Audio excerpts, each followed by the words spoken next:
Tuan dan puan-puan yang dihormati sekalian, denyut nadi suara rakyat bergema di channel ini. Tak apa, kita kali ini tutup. Oke, kamu komen dulu. Adakah Zahidah Midi akan menyertai persatuan pasukan pasukan ke tim Najib Razak untuk masuk penjara atau tidak?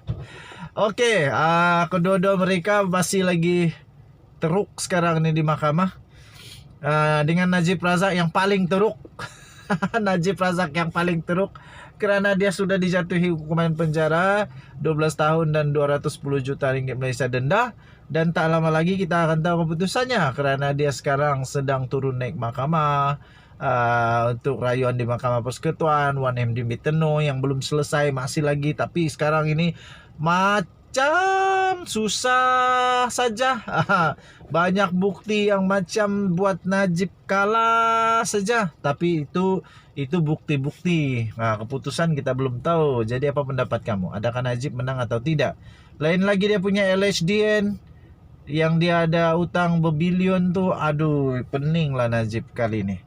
Lepas tu lain lagi pindahan audit. Aduh, macam-macam lagi lah. Perbendaharaan Malaysia. Aduh, turun naik mahkamah.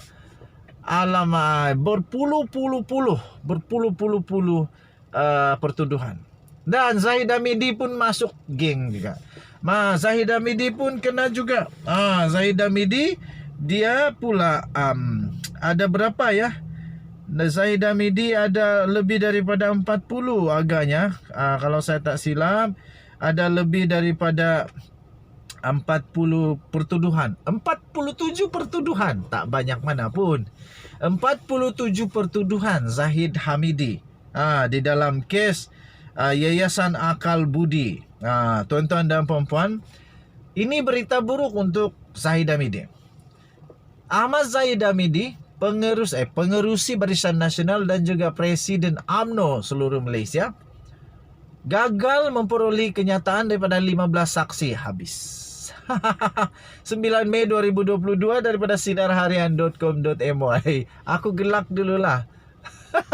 Tapi nanti orang marah pula, kau gelak macam iblis. Tak apalah, aku gelak macam tu tak apa. Janji aku tak curi duit. Aku tak curi duit, aku tak pernah songlap duit rakyat, tak pernah. Okey? Okey, tuan-tuan dan puan-puan, Mahkamah Tinggi di sini pada Isnin menolak permohonan bekas timbalan Perdana Menteri, iaitu Datuk Seri Dr. Ahmad Zahidah Midi untuk mendapatkan rakaman kenyataan 15 saksi daripada Suruhanjaya Pencegahan Rasuah Malaysia SPRM dalam kes rasuah beliau yang membabitkan dana Yayasan Akal Budi YAB. Yang saya nak tanya ni, soalan pertama daripada saya ni, kenapa Zahidah Midi nak minta rakaman keterangan kenyataan itu? Hakim Datuk Colin Lawrence Sukura berkata mahkamah perlu mengambil kira polisi dan kepentingan awam dalam memutuskan permohonan itu, seperti yang telah diputuskan oleh Mahkamah Persekutuan dalam kes yang membabitkan Suruhanjaya Security. Kata keputusan itu, pada pandangan saya, unsur polisi dan kepentingan awam berlanjutan sehingga ke peringkat pembelaan dalam perbicaraan kes jenayah.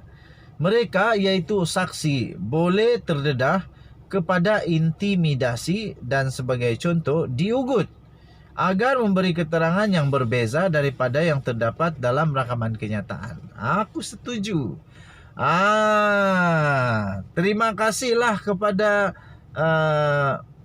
yang terlibat ini kerana tak melayan permintaan. Mahkamah Tinggi di sini telah menolak permohonan. Jadi terima kasih kepada Mahkamah Tinggi yang menolak permohonan Datuk Seri Ahmad Zahidah Midi untuk mendapatkan rakaman kenyataan daripada 15 saksi itu. Apapun itu keputusan awal. Jadi kalau ada rayuan lagi ke apa lagi ke tak tahulah. Tapi yang pasti sekarang Mahkamah Tinggi Kuala Lumpur menolak permohonan Zahidah Midi. Tuan-tuan dan puan-puan yang dihormati sekalian, kata kenyataan itu lagi Kata kenyataan itu lagi, tindakan membalas dendam mungkin diambil terhadap pendedahan yang dibuat dalam kenyataan terbabit, dan perkara ini bukan sesuatu yang tidak berasas. Saksi berpotensi akan menjadi keberatan untuk tampil memberikan kenyataan dan keterangan kerana kerahsiaan adalah tidak terjamin, sekaligus menyebabkan berlaku gangguan dalam pentadbiran keadilan, katanya. So saya setuju, okey.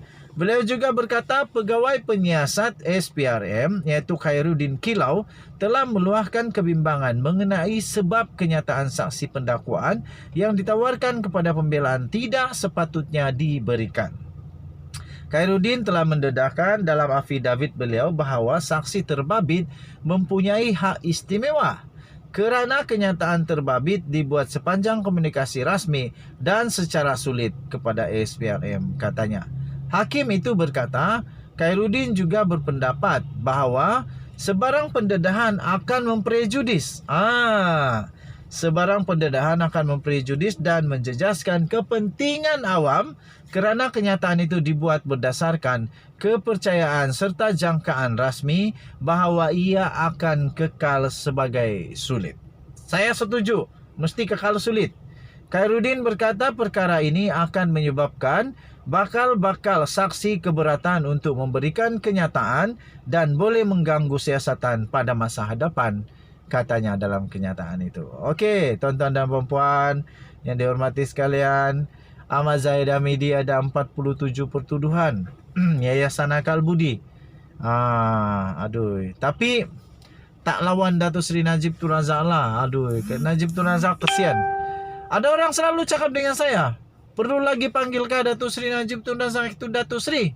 Saya tak tahu. Tapi kerana saya rasa hormat dengan dia, tak apalah, saya panggil sajalah. Saya panggil saja Datuk Seri.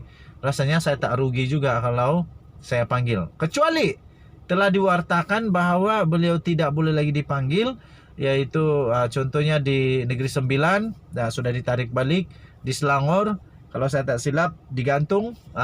Jadi kalau di sana tak tahulah macam mana orang nak panggil.